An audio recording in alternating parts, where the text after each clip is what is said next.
سره له دې چې افغانستان بې شمېره سرچینې د پاکې انرژۍ د تولید لپاره لري، خو په اوږدو کلونو کې دې برخې ته په کافي ډول پاملرنه نه ده شوې.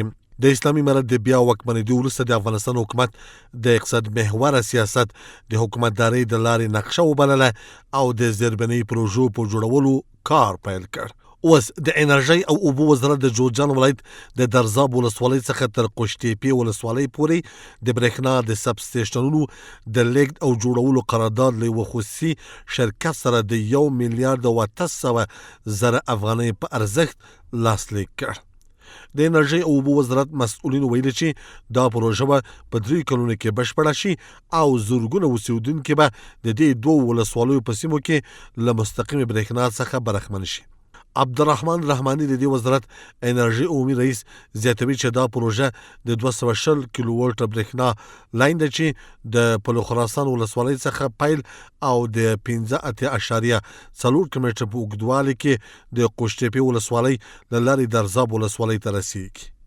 د جوزجان ولایت قوشتېپې او درزاب ولسوالیو ته د برېښنا رسولو پروژه چې د افغانستان د اسلامي امارت له لورې تمویلیږي د 1.880 میلیارډ افغانیو 4,80,000 افغانۍ کېږي، تقریبا څه باندې 28 میلیونه ډالر کېږي.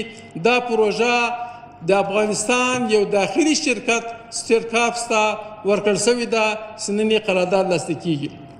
نوموړې پروژه به تقریبا د جوزجان او قوشتېپې او درزاب ولسوالیو ټول کلو ته د برېښنا نعمت نه برخمنه کړي.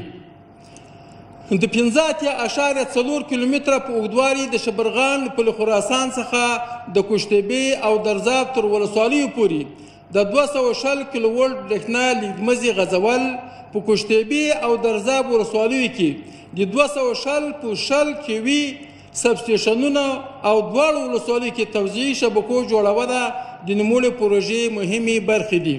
افغانستان از نگاه داشتن منابع طبیعی بخصوص تجدیدپذیر غنیمند است. هر چقدر که ترکیز خوبتر در این سکتور کرده باشیم بخصوص تولید انرژی و برق میتونه به سود اقتصاد کشور در نوع خودش تمام شود. اندازی هم چې پروژه ها هم میتونه سربخش باشه.